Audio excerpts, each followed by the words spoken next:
Bonjour les amis turfistes, c'est Simon, j'espère que vous allez bien, que vous êtes bien installés, que vous êtes quoi noter les tuyaux, les infos, les pronos, les bases pour le quintet de ce mardi. Ce mardi, on retrouve la ligne droite de Fontainebleau, la ligne droite un petit peu coudée, hein, voilà, si spéciale, et affaire parfois de spécialistes. Hein, on va trier tout cela d'ailleurs, et ce paramètre sera bon, l'un des plus importants, il y en a d'autres, mais voilà, il faut y attacher un peu d'importance, je pense. Bref, bienvenue à vous dans cette vidéo, les amis turfistes. On va essayer de bien faire. N'oubliez pas le petit pouce, ça encourage beaucoup la chaîne. Merci à ceux qui le font tous les jours. Votre soutien est très précieux.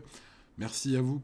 Et j'ai envie de dire, hein, un quintet aujourd'hui, quand même plus facile, enfin dans le sens où c'était très difficile ces derniers jours, mais je ne sais pas comment l'exprimer. Si, peut-être en parlant de conviction, voilà, j'ai un peu plus de conviction sur mes chevaux préférés aujourd'hui.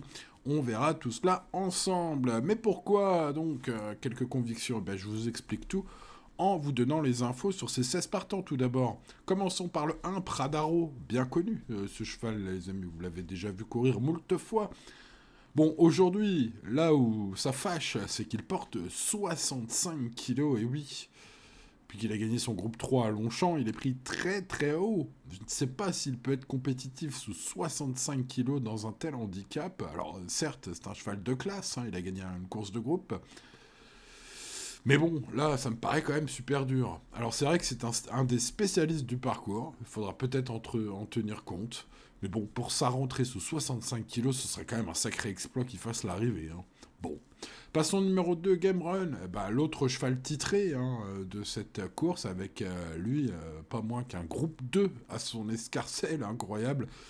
Bon, alors c'est un grand retour après absence. Il était resté sur une fin d'année 2024 quand même en demi-teinte. En tout cas, voilà, moins probante que ses courses précédentes. Alors bon, il possède des titres, hein, mais pourrait manquer un peu de rythme pour briller, là, quand même, avec une lourde charge. Alors, c'est pas 65 kilos qu'il aura porté. C'est vrai, aujourd'hui, il porte que, entre guillemets, que 60,5. C'est quand même beaucoup. Bon, écoutez, que faire avec ce cheval? Le retenir ou non est une affaire d'impression. On passe au numéro 3, Forza Capitano, même poids hein, pour ce cheval désormais âgé de 10 ans qui fait sa rentrée aussi. Bref, difficile de le reconseiller chaudement voilà, d'entrée de jeu, mais il a les œillères hein, directement. Bon, voilà, j'ai pas senti à Aurier Alex Pantal une grande chaleur au moment de son interview sur Equidia. Donc voilà, je ne vais pas le garder, sauf s'il vole au canter, hein, qu'il nous montre qu'en fait il est déjà prêt à en découdre. Je ne le mettrai pas sur mon ticket en dernière minute, ce numéro 3, sauf si évidemment il me tape à l'œil au canter. On passe au numéro 4, la Mandala, qui est une pouliche de 4 ans, alors qui trouve une distance idéale, mais qui doit affronter des chevaux bien plus endurcis et bien plus expérimentés qu'elle. C'est vrai. Alors, moi, je me souviens, les amis turfistes, de sa course de début. Hein. Elle s'était littéralement envolée ce jour-là. Alors, j'ai bien envie de tenter, hein, sur la foi de cette impression visuelle hein, qui m'a marqué l'esprit, hein, parce que ça fait longtemps, c'est vrai. Mais bon, là, elle rentre. Je me dis, tiens, voilà, l'année dernière, pour sa première course, donc c'est entre guillemets sa rentrée des classes, hein, elle avait dynamité un petit peloton là. Et donc, pourquoi pas une belle surprise de ce 4 aujourd'hui. En tout cas, j'ai envie de le tenter en coup de poker, cette pouliche, le 4. Allez, on passe au 5, Agoria. Alors, Christophe Ferland a pour l'habitude hein, de présenter des chevaux près d'entrée de jeu. Ce cheval est une jument qui fait sa rentrée. Bon, elle est polyvalente, elle est régulière. Elle a déjà gagné sur le tracé du jour, c'est très important, hein, c'était l'année dernière. Bon, on va s'en méfier d'entrée de jeu de ce numéro 5. Passons au numéro 6, Scarface, qui est excellent sur 1100 mètres dans la course référence du Prix du Rocher de la Tortue ici même, une course dans laquelle on retrouve pas mal de concurrents aujourd'hui. Scarface me semble compétitif, même avec 100 mètres de plus hein, sur ce parcours, qui va pas lui déplaire, au contraire, malgré un numéro de corde à l'extérieur, il pourrait bien confirmer dans ce lot ce numéro 6. Passons au numéro 7, Royal Wood, qui va peut-être céder de ce mauvais numéro de corde, hein, avec Scarface, il y a aussi White Platine, hein, plus bas dans le tableau, qui ont des mauvais numéros de corde. Ça pourrait être un petit groupe qui pourrait bien faire, pourquoi pas, et donc retourner les numéros de corde pour eux. En tout cas, Royal Wood, le 7, est irréprochable sur les sprints, gagnante du prix du Rocher de la Tortue, hein, donc sur 1100 mètres. Elle a quand même fini 5e sur trop long, hein.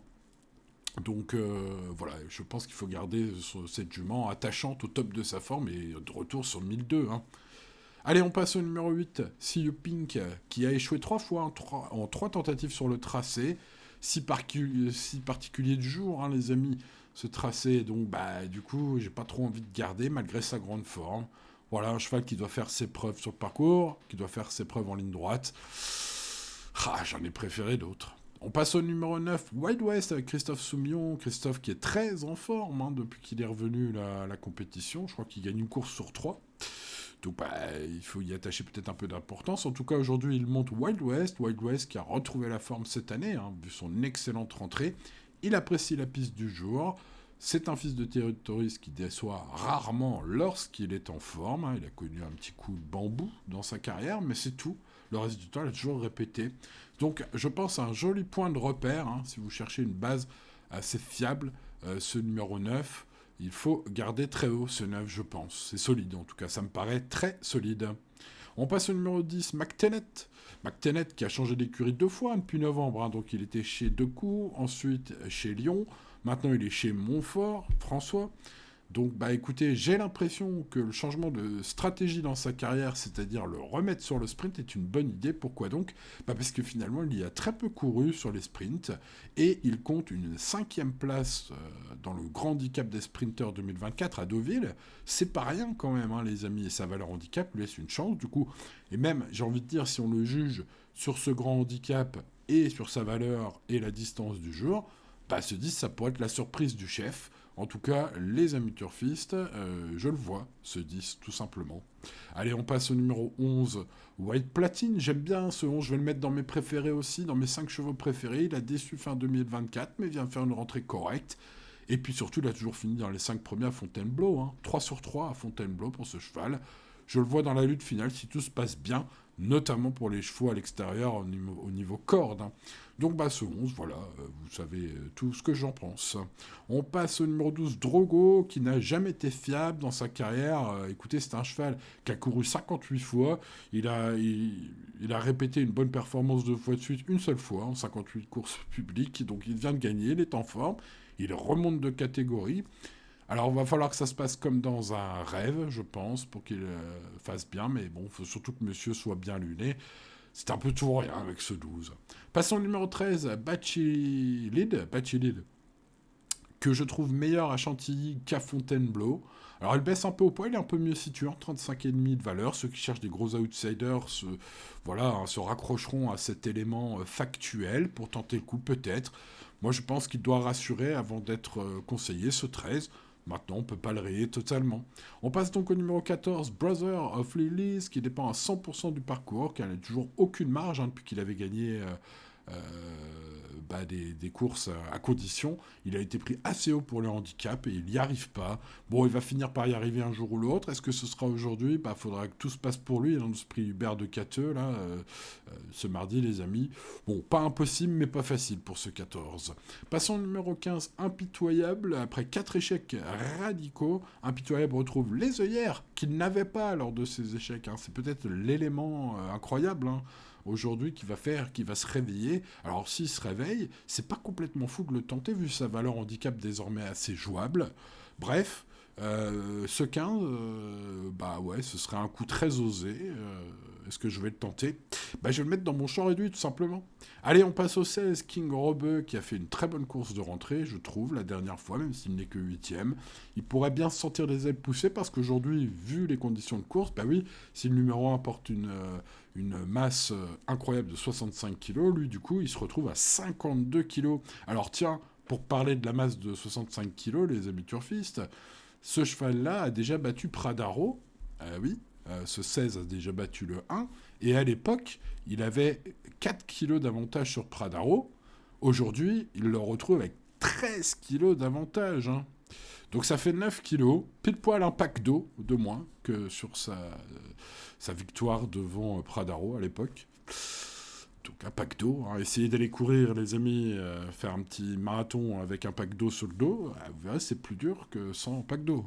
C'est déjà dur de base, mais bon, bref.